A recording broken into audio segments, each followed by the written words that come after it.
Welcome to Neelaveda city centre. வணக்கம் நண்பர்களே. நாம இப்ப என்ன பார்க்கணும்னா, டிஎன்பிசி குரூப் 1, குரூப் 2, குரூப் 4ல கேட்கிற தமிழ்நாடு சமுதாய வரலாற தான் பார்த்துருக்கோம். அந்த தமிழ்நாடு சமுதாய வரலாறு புக்க தவிர்த்து அவுட் சோர்ஸ் தான் பார்த்துருக்கோம். இப்ப நம்ம பார்க்கறது வெங்கடேசன் புக்கு. ஓகேங்களா? இது இந்த வீடியோ பார்க்கறதுக்கு முன்னாடி இந்த வீடியோக்கு ஒரு லைக்கோ, கூட ஒரு சப்ஸ்கிரைப் அது கூட இருக்க பெல் ஐக்கான அழுத்திட்டீங்கன்னா, நான் போடுற ஒவ்வொரு வீடியோவும் உங்களுக்கு உடனுக்குடனே காட்டும். வாங்க நண்பர்களே, இப்போ நம்ம வீடியோக்குள்ள போலாம். ஓகேங்களா? இப்போ ஆ ஆங்கிலேயர் ஓகேங்களா? ஆங்கிலேயர் தான் பார்க்க போறோம். அடுத்தது தமிழ்நாடு தளம். தமிழ்நாடு தளம் ஓகேங்களா? 1600 1600ஆம் ஆண்டு டிசம்பர் 31ஆம் தேதி துவங்கப்பட்ட ஆங்கிலேய கிழக்கிந்திய கம்பெனி இந்தியாவில் ஐரோப்பிய போட்டி கம்பெனிகளின் கடுமையான எதிர்ப்பை எதிர்கொள்ள வேண்டியிருந்தது. ஓகேங்களா? அப்போ எப்போனா 1600 டிசம்பர் 31 ஓகேங்களா? இது ஞாபகம் வச்சுக்கோங்க. அ ஏன்னா இது புக்லயும் இருக்கும். விக்டோரியா மகாராணியால ஓகேங்களா? 1600 எலிசபெத் மகாராணி மூலமா இவங்க கொண்டு வந்திருக்காங்க. 1600ஆம் ஆண்டு டிசம்பர் மாதம் 31ஆம் தேதி துவங்கப்பட்ட ஆங்கில கிழக்கிந்திய கம்பெனி இந்தியாவில் ஐரோப்பிய போட்டி கம்பெனிகளின் கடுமையான எதிர்கொள்ள வேண்டியிருந்தது போட்டிருந்தாங்க. ஐரோப்பிய போட்டி கம்பெனிகள்னா இப்ப டச்சு, போர்ச்சு, டேனியர்ன்னு பார்த்தீங்கல்ல, அவங்களோட கடுமையான எதிர்ப்பை எதிர்கொள்ள வேண்டியிருந்ததுன்னு சொல்லியிருக்காங்க. அடுத்தது இப்போட்டிகளை சமாளிக்க ஆங்கிலேயர் கொங்கணத்தையும் மலபார் கடற்கரை, கிழக்கு கடற்கரை பகுதிகளை தேர்ந்தெடுத்தனர். இவற்றில் இவர்களின் தேவைக்கான வாய்ப்பையும் வசதியும் தமிழ்நாடு தந்தது. ஓகேங்களா? இதுல முக்கியம் இந்த டேட் 1600 டிசம்பர் 31 ஞாபகம் வச்சு கேட்டிருக்காங்க. ப்ரீவியஸ் இயர் கொஸ்டின் அது. ஓகேங்களா? அடுத்தது பிரான்சிஸ் டே. ஓகேங்களா? அடுத்தது என்னது? பிரான்சிஸ் டே. தமிழ்நாடு அப்போது விஜயநகர பேரரசின் பகுதியாக இருந்தது. ஓகேங்களா? பிரான்சிஸ் டே அவர் வரும்போது தமிழ்நாட்டுல விஜயநகர பேரரசு அ தமிழ்நாட்டோட தமிழ்நாடு விஜயநகர பேரரசோட பகுதியா இருந்தது.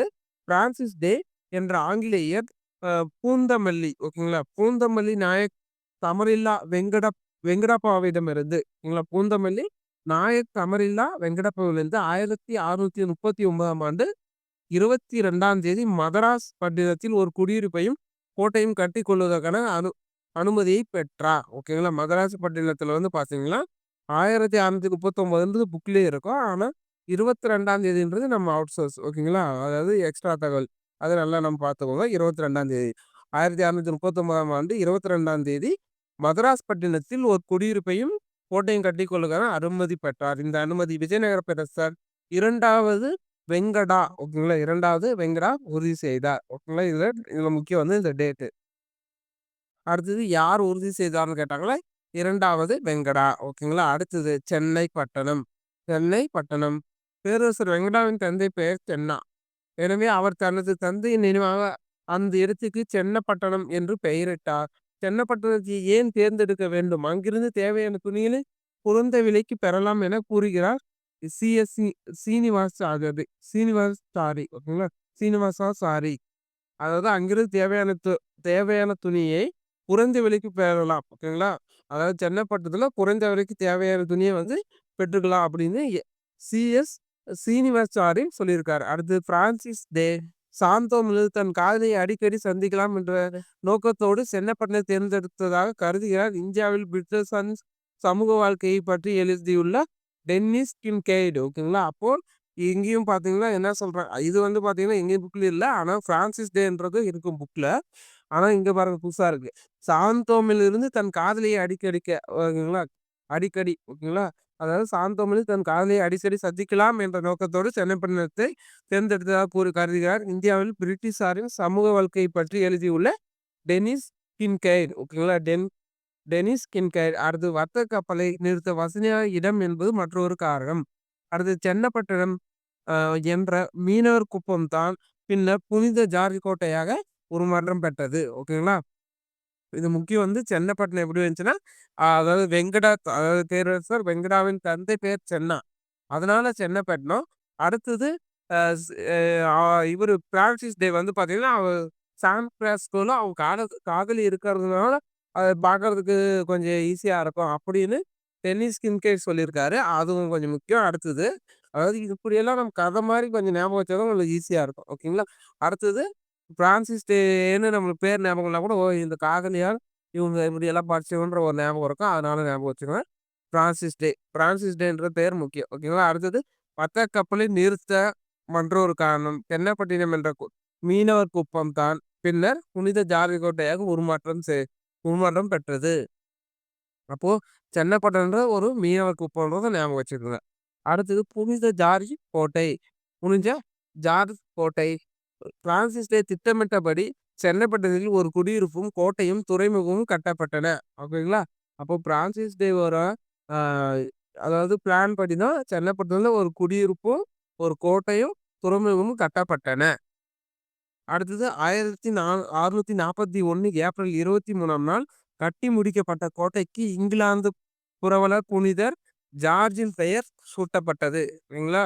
அதாவது பிரான்சிஸ் டே கரெக்ட் அவரோட பிளான் படி சென்னப்பட்டணத்துல ஒரு குடியிருப்பும், ஒரு கோட்டையும், துறைமுகம் கட்டப்பட்டது. ஆனா 1641 ஏப்ரல் 23ஆம் நாள் கட்டி முடிக்கப்பட்ட கோட்டைக்கு இங்கிலாந்து புரவலர் புனிதர் ஓகேங்களா. இங்கிலாந்து புரவலர் புனிதர் ஜார்ஜின் பெயர் சூட்டப்பட்டது. அப்போ புனித ஜார்ஜ் கோட்டைக்கு ஃபர்ஸ்ட் பெயர் என்னன்னா, புனித புரவலர் புனிதர் ஜார்ஜின் பெயர் சூட்டப்பட்டது. இக்கோட்டையின் துவக்கத்தால் ஆங்கிலேயரின் வர்த்தக கேந்திரமாக திகழ்ந்தது. விரைவில் இந்த இடத்தை சுற்றி ஜார்ஜ் டவுன் உருப்பெற்று சென்னை நகரமாயிற்று. ஓகேங்களா. ஜார்ஜ் டவுன் உருப்பெற்று சென்னை நகரமாயிற்று. 1553ஆம் ஆண்டு குனிஞ்ச ஜார்ஜ் கோட்டை தனி மாநிலமாக்கப்பட்டது. ஓகேங்களா. அடுத்தது வந்து பார்த்தீங்கன்னா, குனிஞ்ச ஜார்ஜ் கோட்டை தனி மாநிலமாக்கப்பட்டது 1553. ஓகேங்களா. அது ஞாபகம் வச்சுக்கோங்க. அடுத்தது ஆரன் பேக்கர் அதன் முதல் ஆளுநராக நியமிக்கப்பட்டார்.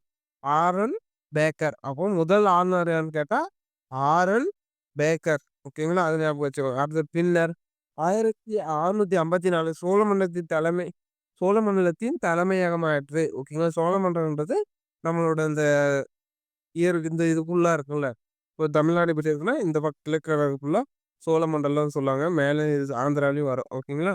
அது சோழ மன்னன் தலைமையாயிற்று. அதுவே ஆங்கிலேயர் இந்தியாவில் பெற்ற முதல் உரிமையாளர் உடைமை. ஓகேங்களா. ப்ராப்பர்ட்டி ஹோல்டிங் அப்படின்னு சொல்லுவாங்க. அதாவது ஆங்கிலேயர் இந்தியாவின் முதல் உரிமையாளர் உடைமை. அதாவது லேண்ட் உரிமை அவங்களுக்கு அதுதான் ஃபர்ஸ்ட். அடுத்தது 6 ஆண்டுகளில் ஆங்கிலேயரின் கிழக்கிந்திய நாடுகளின் 6 ஆண்டுகளில் சென்னை ஆங்கிலேயரின் கிழக்கிந்திய நாடுகளின் பிரதான வர்த்தக கேந்திரமாயிற்று. 1670இல் சென்னையின் மக்கள் தொகை 40,000 இருந்தது. ஓகேங்களா. அப்போ பார்த்தீங்கன்னா, இந்த பேராகிராஃப்ல புனித ஜார்ஜ் கோட்டையில முக்கியமானதுன்னு பார்த்தீங்கன்னா, பிரான்சிஸ் டே திட்டப்படி அது வந்து கொஞ்சம் சும்மா நார்மலா தெரிஞ்சுக்கலாம். ஆனா 1641 ஏப்ரல் 23ஆம் கட்டி முடிக்கப்பட்டது. எப்போ கோட்டை கட்டி முடிக்கப்பட்டதுன்னா, 1641 ஏப்ரல் 23ஆம் தேதி தான் கட்டி முடிக்கப்பட்டதுன்னு ஞாபகம் வச்சுக்கோங்க. 1641 ஏப்ரல் 23. ஓகேங்களா. அடுத்தது இது ஓப்பன் பண்ண யாரு வந்ததுன்னா, இங்கிலாந்து புரவலர் புனித ஜார்ஜின் பெயர் சூட்டப்பட்டது. ஓகேங்களா. கோட்டை கட்டி முடிக்கப்பட்ட கோட்டைக்கு இங்கிலாந்து புனித ஜார்ஜின் பெயர் சூட்டப்பட்டது. ஓகேங்களா. அப்போ இதுல வந்து முக்கியம் வந்து இந்த டேட் ஞாபகம் வச்சுக்கோங்க. அடுத்தது இக்கோட்டைக்கு விரைவில் அதாவது இது ஜார்ஜ் டவுன். ஜார்ஜ் டவுன் வந்து எங்க உருவாச்சு அப்படின்னு கேட்டாலும் கேட்கலாம். ஓகேங்களா. அப்புறம் இல்லைன்னா இந்த பாயிண்ட் பிரான்சிஸ் டே திட்டப்படி இது ஒரு பயன் கொடுத்துட்டு, ஜார்ஜ் டவுன் உருவாக்கப்பட்டது வில்லியம் அந்த வில்லியம் கோட்டை இருக்குல்ல. அ புனித வில்லியம் கோட்டை. அதுக்கு அங்க கூட குடுத்துடலாம். அங்க தான் ஜார்ஜ் டவுன் உருவாச்சு அப்படின்னு. ஸோ அந்த மாரி மாத்தி கூட கேட்கலாம். அதனால எங்கன்னு பார்த்தா, புனித ஜார்ஜ் கோட்டை பக்கம் தான் ஜார்ஜ் டவுன் உருவாக்கப்பட்டது. சென்னை நகரம் ஆயிற்று அது பின்னாடி. ஓகேங்களா. அடுத்தது எந்த வருஷம் புனித ஜார்ஜ் கோட்டை தனி மாநிலமாக்கப்பட்டது அப்படின்னா 1653. ஓகேங்களா. 1653. அடுத்தது ஆரன் பேக்கர் என்ற முதல் ஆளுநர். ஆரன் பேக்கர். ஓகேங்களா. ஆரன் பேக்கர் அப்படின்றது முதல் ஆளுன்றது ஞாபகம். ஆரன் பேக்கர்ன்றது முதல் ஆளுநர். அதாவது 1653ல மு மு தனி மாநிலமானது புனித ஜார்ஜ் கோட்டை. அதே ஆம் ஆரன் ஆரன் பேக்கர்ன்றது தான் ஃபர்ஸ்ட் ஆளுநர்ன்றது ஞாபகம் வச்சுக்கோங்க. அப்போ இதுல இது முக்கியம். இதுல 1641 முக்கியம். அடுத்தது ஆரன் பேக்கர் முக்கியம். ஜார்ஜ் டவுன் முக்கியம். எப்போ தனிமங்கலம் 1653. அடுத்தது 1654 சோழமண்டலத்தின் தலைமையகம் ஆயிற்று. அதுவும் கொஞ்சம் முக்கியம். இந்தியாவின் முதல் உரிமையாளர் உடைமை எங்கன்னா அது சென்னை தான். அது ஞாபகம் வச்சுக்கோங்க. ஓகேங்களா? அடுத்தது புனித டேவிட் கோட்டை. புனித டேவிட் கோட்டை 1000 புனித டேவிட் கோட்டை 1681ஆம் ஆண்டு ஆங்கிலேயர் கடலூரிலும், போர்ட்டோனோவிலும் தங்களது குடியிருப்புகளை ஏற்படுத்தினர். அப்போ 1681 இது எப்படி ஞாபகம் வச்சுக்கிறீங்கன்னா, சென்னை எப்போ முதல்ல மாநகராட்சியா மாறுச்சுன்னா, 1688 ஓகேங்களா? 1688ல சென்னை மாநகரம் மாறுச்சு. சென்னை மாநகராட்சியா மாறும். அதிலிருந்து 7 வருஷம் கழிச்சு 1681 அப்படின்னு ஞாபகம் வச்சுக்கோங்க. ஓகேங்களா? 1681ல ஆங்கிலேயர் கடலூரிலும், போர்ட்டோனோவிலும் தங்களது குடியிருப்புகளை ஏற்படுத்தினர். சென்னை ஆளுநர், சென்னை அதிபர் மற்றும் ஆளுநர் ஓகேங்களா என்று அழைக்கப்பட்டார். ஓகேங்களா? 1681ல தான் புனித டேவிட் கோட்டை கட்டுனாங்க. ஆனா, அங்க அந்த அப்போ சென்னை ஆளுநரா இருந்தவரு, சென்னை அதிபர் மற்றும் ஆளுநர் ஓகேங்களா? அப்படின்னு சென்னை ஆளுநர வந்து எப்படி அழைச்சாங்கன்னா, சென்னை ஆளுநர் மற்றும் அதிபர் அப்படின்னு சொல்லி அழைக்கப்பட்டாங்க. ஓகேங்களா? அப்படின்னு சொல்லி குடுத்துருக்காங்க. அடுத்தது விரைவிலே சென்னை நகராட்சி ஆயிற்று. அதாவது சொன்னேன்ல 1688 இங்கேயே குடுத்துருக்காங்க பாருங்க. இது புக்லயும் இருக்கு. ஓகேங்களா? 1680 நகராட்சியை மேயரும் 12 ஆல்டர்மென்ட்களும் நிர்வகித்தனர். 1690ஆம் ஆண்டு சென்னை புனித ஜார்ஜ் கோட்டை 1690ல ஆமாண்டு சென்னை புனித ஜார்ஜ் கோட்டையின் ஆளுநராயிருந்த தாமஸ் யோல் செஞ்சி மராத்திய ஆட்சியர் ராஜாராமுடன் சமரச பேச்சுவார்த்தை நடத்தி புனித டேவிட் கோட்டையை பெற்றுக்கொண்டனர். ஓகேங்களா? அதாவது 1688ன்றது முக்கியம். ஏன்னா இது சென்னை நகராட்சியா மாறுனது. அடுத்தது அந்த டைம்ல 1681ல சென்னை ஆளுநர் வந்து சென்னை அதிபர் மற்றும் ஆளுநர் என்று அழைக்கப்பட்டார். ஓகேங்களா? அடுத்தது 1690ஆம் ஆண்டு சென்னை புளியங்கோட்டையின் ஆளுநர் இருந்த தாமஸ் யோல் தான் அதாவது ராஜாராமுடன் சமரச பேச்சு நடத்தி புனித ஜார்ஜ் கோட்டையை பெற்றுக்கொண்டனர். அது கோட்டையும் கடலூரும் பராமரிப்பதற்காக மானியம் ஆங்கிலேயருக்கு கிடைத்தன. புனித டேவிட் கோட்டை பாண்டிச்சேரிக்கு அருகாமையில் இருந்ததால் ஒரு வலிமையான ஆங்கில குடியிருப்பாக வளர்ந்தது. ஓகேங்களா? அடுத்து வர்த்தக வளர்ச்சியோடு ஆங்கிலேயரின் அரசியல் ஆசைகளும் வளரலாயின. ஓகேங்களா? அப்ப இதுல முக்கியம் வந்து பார்த்தீங்கன்னா, சென்னை அதிபர் எப்போன்னா 1681ல சென்னை ஆளுநர் வந்து சென்னை அதிபர் மற்றும் ஆளுநர். அடுத்து 88ல நகராட்சியா மாறுச்சு. அடுத்தது 1690ல ராஜாராமோட தாமஸ் யோல் வந்து புனித டேவிட் கோட்டை பெற்றாரு. அதுன்றது முக்கியம். ஓகேங்களா? அடுத்தது பிரெஞ்சுக்காரர்கள். பிரெஞ்சு கிழக்கிந்திய கம்பெனி. ஓகேங்களா? பிரெஞ்சு கிழக்கிந்திய கம்பெனி. பிரெஞ்சுக்காரர்கள் இந்தியாவில் தங்களது அரசியல் செல்வாக்கை நிலைநாட்ட வேண்டும் என்ற உறுதியான நோக்கத்தோடு வந்தனர். ஓகேங்களா? அப்போ இவங்க ஆங்கிலேய, பிரிட்டிஷ் அதாவது சாரி டேனியர்கள், டச்சு, போர்ச்சுகீஸ் இவங்கெல்லாம் வந்து கன்ஃபார்மா வந்தது வர்த்தகத்துக்கு தான் ஃபர்ஸ்ட்டு ப்ரிஃபரன்ஸே அவங்க வர்த்தகத்துக்கு தான் வந்தாங்க. ஆனா, அப்புறம் தான் ஆட்சிய பிடிச்சாங்க. ஆனா, இவங்க வந்து பார்த்தீங்கன்னா, பிரெஞ்சுக்காரர்கள் வந்ததே வந்து அரசியல் செல்வாக்கு நிலைநாட்ட தான். ஓகேங்களா? அப்போ எ இதுவும் முக்கியமான பாயிண்ட் தான். ஃபர்ஸ்ட்டு யாரு தங்கள அரசியல் செல்வாக்கு நிலைநாட்ட வந்ததுன்னு கேட்டா, பிரெஞ்சுக்காரர்கள்ன்றது முக்கியம் பார்த்துக்கோங்க. அடுத்தது பிரான்சின் மன்னர் 14ஆம் லூயியின் நிதியமைச்சர் கால்பர்ட்டின் முயற்சியால் 1664 ஓகேங்களா? 1664ஆம் ஆண்டு உருவாக்கப்பட்ட பிரெஞ்சு கிழக்கிந்திய கம்பெனிக்கு கீழை நாடுகளுடன் 50 நாடுகளுக்கு தலையற்ற வணிக ஏகபோக உரிமை, நிலத்தை அரசியலமைத்து கையகப்படுத்திக் கொள்வதற்கு சிறப்புரிமை வழங்கப்பட்டது. இந்த 2 உரிமைகள் பிரெஞ்சுக்காக இந்தியாவில் ஒரு அதிகாராதிக்க சக்தியாக உருவாக்க காரணமாக இருந்தது. இதுல முக்கியம் வந்து பார்த்தீங்கன்னா, இந்த அரசியல் செல்வாக்கு நிலையாட்டம் முன்னே சொல்லிட்டோம். அடுத்தது 14ஆம் லூயி ஓகேங்களா? இது வந்து கேட்டிருக்காங்க டிஎன்பிஎஸ்சி ப்ரீவியஸ் இயர் கொஸ்டின் ஓகேங்களா? இது கேட்டிருக்காங்க ஞாபகம் வச்சுக்கோங்க. அப்போ 14ஆம் லூயி ஓகேங்களா? ஏன் இப்போ 14ன்னு போடுறோம்னா, இப்படி நீங்க 14ன்றது இப்படி எழுதுறீங்கன்னா 14ஆம் லூயி. ஏன்னா ஒரு டைம் அது இது மாரி இருக்கும்போது ஞாபகம் வரதில்ல. அப்போ 14ன்னு போட்டீங்கன்னா, அப்போ கொஞ்சம் ஈஸியா உங்களுக்கு ஞாபகம் வரும். அப்போ 14ஆம் லூயி நிதியமைச்சர் கால்பர்ட் ஓகேங்களா? கால்பர்ட்டின் முயற்சியால் 1664ஆம் ஆண்டு உருவாக்கப்பட்ட பிரெஞ்சு கிழக்கிந்திய கம்பெனிக்கு கீழை நாடுகள் ஓகேங்களா? அப்போ 1664ல தான் பிரெஞ்சு கிழக்கிந்திய கம்பெனி உருவாக்கப்பட்டது ஞாபகம் வச்சுக்கோங்க. அடுத்து 14ஆம் லூயின்ற மன்னர ஞாபகம் வச்சுக்கோங்க. அடுத்தது நிதியமைச்சர் கால்பர்ட் ஓகேங்களா? நிதியமைச்சரும் ஞாபகம் வச்சுக்கோங்க. இதையும் கேட்டுருக்காங்க. இதுல நமக்கு அடுத்தது பாண்டிச்சேரி. ஓகேங்களா? பாண்டிச்சேரி சோழமண்டல கடற்கரையில் அமைந்துள்ள ஒரு பிரதான ஊர். ஓகேங்களா? பாண்டிச்சேரி சோழமண்டல கடற்கரையில் அமைந்துள்ள ஒரு பிரதான ஊர். கிபி முதல் நூற்றாண்டில் பெரிப்ளஸ் ஓகேங்களா? அப்போ முதல் நூற்றாண்டுல ஓகேங்களா? அது ஞாபகம் வச்சுக்கோ. முதல் நூற்றாண்டுனா 81 டூ 96 அதாவது 01 டூ 100 அப்படின்னு ஞாபகம் வச்சுக்கோங்க. அப்போ பாண்டிச்சேரி சோழமண்டல கடற்கரையில் அமைந்துள்ள ஒரு பிரதான ஊர். முதலாம் நூற்றாண்டில் பெரிப்ளஸ் எழுதிய நூலில் அவ்வூர் இடம்பெற்றுள்ளது. அப்போ பாண்டிச்சேரி எங்கன்னா பெரிப்ளஸ் எழுதிய ஊர். பெரிப்ளஸ்ல இடம்பெற்றிருக்கு. ஓகேங்களா? பாண்டிச்சேரி வந்து எங்க இடம்பெற்றிருக்குன்னா, பெரிப்ளஸ் எழுதிய புத்தகத்துல இடம்பெற்றிருக்கிறது ஞாபகம் வச்சுக்கணும். அடுத்து பாண்டிச்சேரிக்கு அருகாமையில் அகழ்ந்தெடுக்கப்பட்ட ரோமானிய வர்த்தக மையம் பாண்டிச்சேரி வர்த்தக தொன்மைக்கு வலிமை சேர்ப்பதாக உள்ளது. அப்போ பாண்டிச்சேரி வந்து தொன்மையான வலிமை சேர்ப்பதாக தொன்மைக்கு பழமை ஓகேங்களா? அப்போ அ ரோமானிய வர்த்தக மையம் அங்க இருந்தது அப்படின்னு சொல்லி பாண்டிச்சேரியில அகழ்ந்தாய்வு செஞ்சிருக்காங்க. ஓகேங்களா? அகழ்ந்தாய்வு செஞ்சம்போது ரோமானிய வர்த்தக மையம் வந்து இருந்தது அப்படின்னு சொல்லி அது அறிக்கை மேடு தான் பாண்டிச்சேரி. அது ஞாபகம் வச்சுக்கோ. பெரிப்ளஸ் புக்லயும் இருக்கு. அடுத்தது பாண்டிச்சேரி அகழ்வாய்வுலயும் அ ரோமானிய வர்த்தக மையம் இருந்ததாக கண்டுபிடிக்கப்பட்டது. அடுத்தது பண்டைய காலத்தில் இவ்வூர் புதுவை என்று அழைக்கப்பட்டது. ஓகேங்களா? இது முக்கியம். இதெல்லாம் நம்ம பார்த்துருக்க மாட்டோம். புதுவை.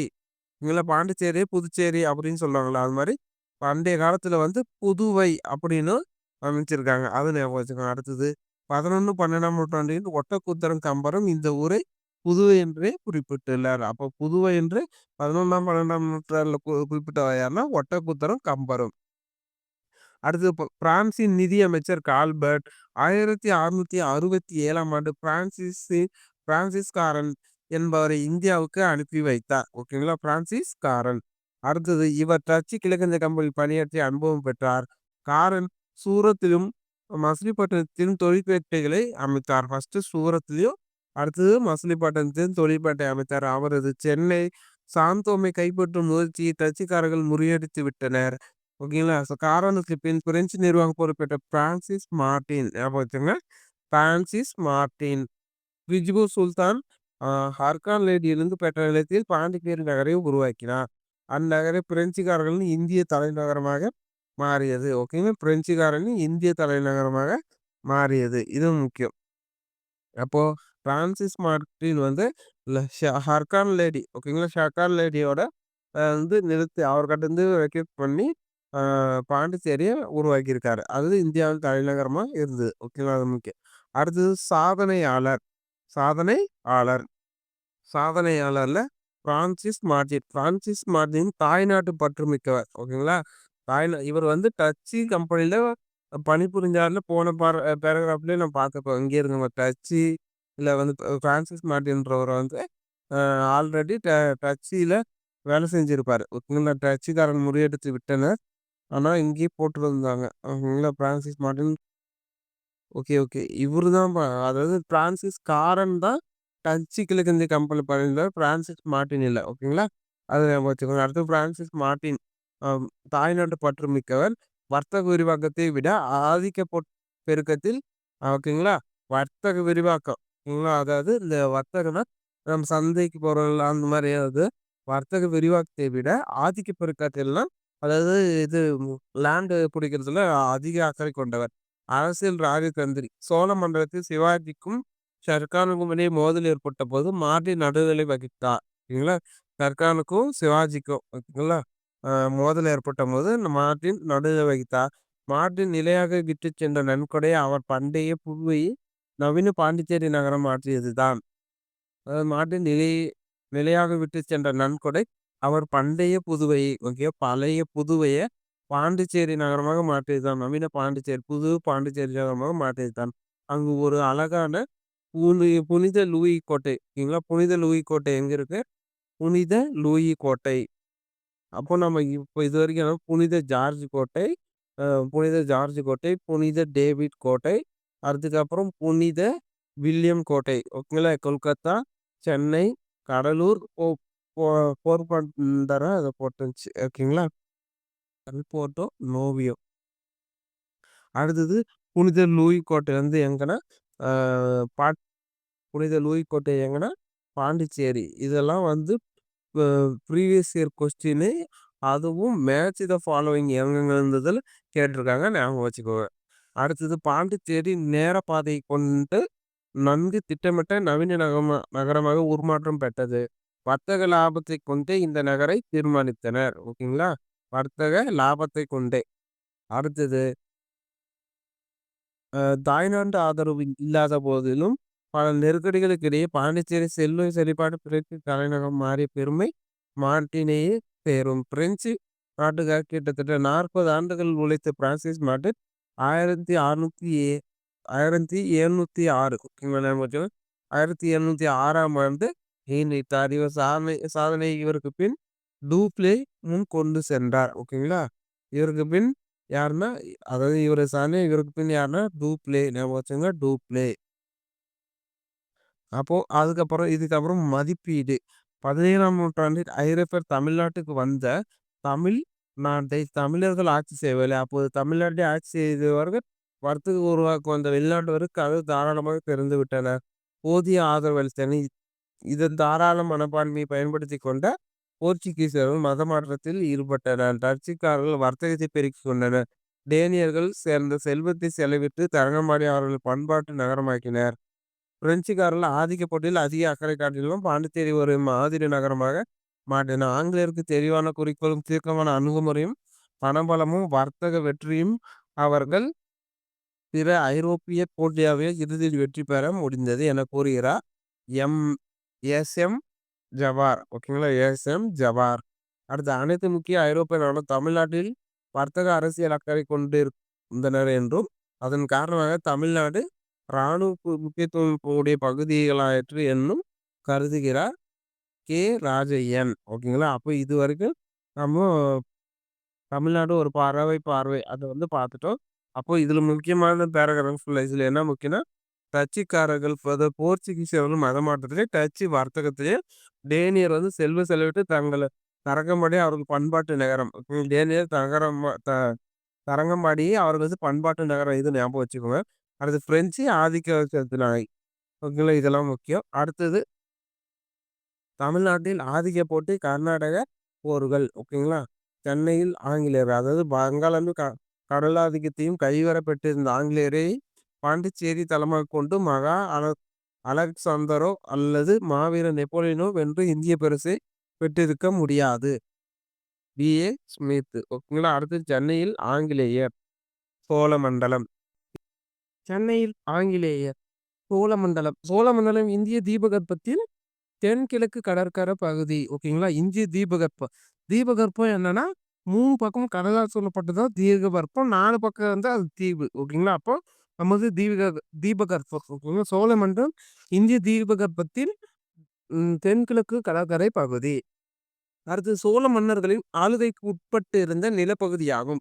சோழ மன்னர்களின் ஆளுகைக்கு உட்பட்டு இருந்த நிலப்பகுதியாகும். ஓகேங்களா? சோழ மன்னர்களால் ஆட்கொள்ளப்பட்டார்கள் அப்படின்னு சொல்லி தமிழக மக்கள் வந்து ஆட்சி செய்தாங்க அப்படின்னு சொல்லியிருக்காங்க. அடுத்தது இச்சோழ இச்சோழ மண்டலம் கோரமண்டலம் ஆகிய பின்னர் கர்நாடகம் என்று ஆயிற்று. ஓகேங்களா? சோழ மண்டலம் கோரமண்டலமாக மாறியது. ஓகேங்களா? அதாவது சொல்றாங்க சோழ மண்டலம் கோரமண்டலம் ஆகிய பின்னர் கர்நாடகம் என்றாயிற்று. வளமிக்க சோழ மண்டலம் காவேரி, பாலாறு, பொன்னாறு போன்ற ஆறுகளால் உருவாக்கப்பட்ட வண்டல் சார்ந்த சமவெளி பகுதியாகும். ஓகேங்களா? வண்டல் சார்ந்த சமவெளி. அப்போ கோரமண்டலம் வந்து என்னது? கோரமண்டலம் சோழமண்டலம் எல்லாம் ஒண்ணுதான். அது வந்து பாத்தீங்கன்னா வண்டல் சார்ந்த சமவெளி பகுதியாகும். ஓகேங்களா? இப்பகுதி புலிக்கோட்டை, சென்னை, சாந்தோம், பாண்டிச்சேரி, காரைக்கால், கடலூர், தரங்கம்பாடி, நாகூர், நாகப்பட்டினம் ஆகிய துறைமுக பட்டினங்களை உள்ளடக்கியது. சீன பொருட்கள் கோரமண்டல பொருட்கள் என அறியப்பட்டன. என்ன சொல்லியிருக்காங்க? சீன பொருட்கள் கோரமண்டல பொருட்கள் என்று அறியப்பட்டது. 4 பிரிட்டிஷ் ராயல் கடற்படை கப்பல்களுக்கு HMS கோரமண்டலம் என்று பெயரிடப்பட்டுள்ளது. ஓகேங்களா. 4 பிரிட்டிஷ் ஓகேங்களா. 4 பிரிட்டிஷ் ராயல் கடற்படை கப்பல்களுக்கு HMS கோரமண்டலம் கோரமண்டல் அப்படின்னு சொல்லி பேர் வச்சிருக்காங்க. ஓகேங்களா. அப்போ சீன பொருட்கள் கோரமண்டல பொருட்கள்னு அறியப்பட்டன. ஓகேங்களா. அப்போ கோரமண்டலம் சோழமண்டலம் இதுதான் இது. ஓகேங்களா. அதாவது இப்போ தமிழ்நாடு இருக்குன்னா அதுல இது ஃபுல்லாமே கோரமண்டலம் சோழமண்டலம். ஓகேங்களா. அது கர்நாடகாவை சேர்ந்ததுன்னு சொல்றாங்க. அடுத்தது 1530 1530ஆம் ஆண்டு இடைப்பகுதியில் சோழ மண்டலம் 3 முக்கிய போர்ச்சுகீசிய குடியேற்ற பகுதியான நாகப்பட்டினம், சாந்தோம், புலிக்கோட்டை ஆகியவற்றை உள்ளடக்கி இருந்தது. பின்னர் 17ஆம் 18ஆம் நூற்றாண்டில் சோழ மண்டலம் ஐரோப்பிய வர்த்தக போட்டி களமாயிற்று. ஆங்கிலேயர் புனித ஜார்ஜ் கோட்டையிலும், டச்சுக்காரர் புலிக்கோட்டை சாந்தோமிலும், பிரெஞ்சுக்காரர்கள் பாண்டிச்சேரியிலும், டச்சுக்காரர்கள் தரங்கம்பாடியிலும் மையம் கொண்டு வர்த்தக போட்டியில் ஈடுபட்டனர். பிரிட்டிஷாரும் பிரெஞ்சுகாரும் இப்போட்டியின் இறுதி சுற்றுக்கு தயாரான. இதன் விளைவே கர்நாடக போர்கள். ஓகேங்களா. அடுத்தது பாண்டிச்சேரியில் பிரெஞ்சுக்காரர்கள்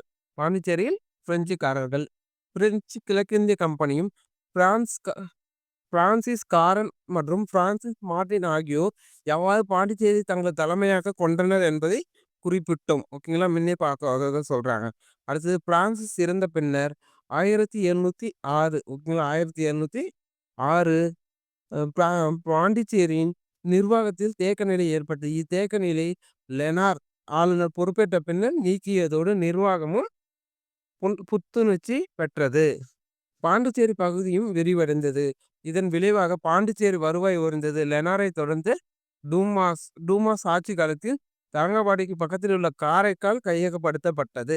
டூமாஸுக்கு பின் வந்த டூப்ளே பாண்டிச்சேரி பலமிக்க பகுதியாக கர்நாடக ஆட்சியாளர் மற்றும் ஆங்கிலேயரின் கவனத்தை கவர்ந்தார். இவர் கர்நாடக போர்களில் முக்கிய பங்கு ஆற்றினார். அப்போ டூப்ளேவை ஞாபகம் வச்சுக்கோங்க. டூப்ளே காரைக்கால் பாண்டிச்சேரி விட்டுருங்க. ஓகேங்களா. அது நமக்கு தெரியும். ஓகேங்களா. புக்லேயே இருக்கும். அடுத்தது கர்நாடகத்தில் நவாப்புகள். அடுத்தது தனி தக்காணம். அடுத்தது அசப்ஜா. அவுரங்கசீப்புக்கு பின் முகலாய பேரரசு வாரிசுரிமை மற்றும் உள்நாட்டு போர்களால் சிதறுண்டு போயிற்று. ஓகேங்களா. அவுரங்கசீப்பின் முகலாய பேரரசு வாரிசுரிமை மற்றும் உள்நாட்டு போர்களால் சிதறுண்டு போயிற்று. அப்போது நிசாம் உல் முல்க் ஓகேங்களா நிசாம் உல் முல்காக இருந்த அசப் ஷா 1724ஆம் ஆண்டு டெல்லியை விட்டு வெளியேறி தெற்கே தக்காணத்துக்கு வந்தார். இவர் தக்காணி பகுதிகளை ஒருங்கிணைத்து தனி தக்காணமாக்கினார். அப்போ அது கர்நாடகா அதாவது சவுத் இந்தியா ஃபுல்லா அதாவது தமிழ்நாடு இது எல்லாமே கர்நாடகா எல்லாத்தையும் சேர்த்து ஒரு தனி தக்கான பகுதியை ஒருங்கிணைத்தது யாருன்னா அசப் ஷா. ஓகேங்களா. அதை ஞாபகம் வச்சுக்கோங்க. அசப் ஷா தான் அதாவது நிசாம் உல் முலக் என்ற பேர் அவரோட பேரு. ஆனா அசப் ஷான்றதான் நம்ம சொல்றாங்க. ஓகேங்களா. நிசாம் உல் முல்க்கு தான் அசப் ஷா. அவர் தக்கான பகுதிகளை ஒருங்கிணைத்து தனி தக்காணமாக்கினார். ஹைதராபாத் மாநிலத்தை தோற்றுவித்தார். அப்போ ஹைதராபாத் மாநிலம்னா எது?